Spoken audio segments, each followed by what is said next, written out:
the Word. This is what the Word of God is as it's revealed to me. The Word of God is the assurance that you have peace with Him.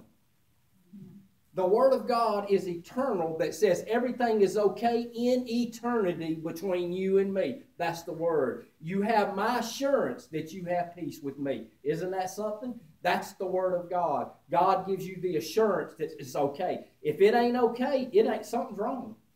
You got a problem if you do not understand the Word of God and having peace with Him. Amen. You in a big way of a problem. It's an eternal problem that has no end. The Word of God has no end. It says, in the beginning was the Word. What is the Word? It is an assurance before anything ever started that God has made provision for this sin nature that's on the way. In the beginning, God was first in the reconciliation of sin. Amen.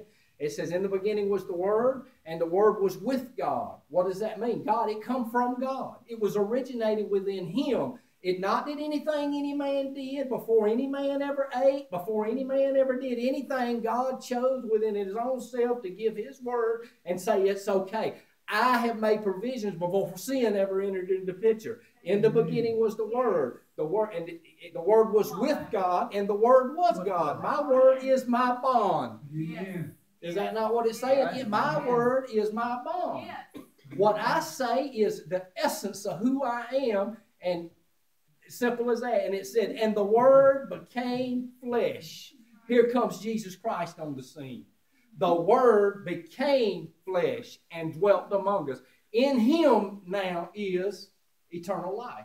In Him, everything's not okay anymore if it ain't in Christ anymore. It is in Him that you are eternally secure.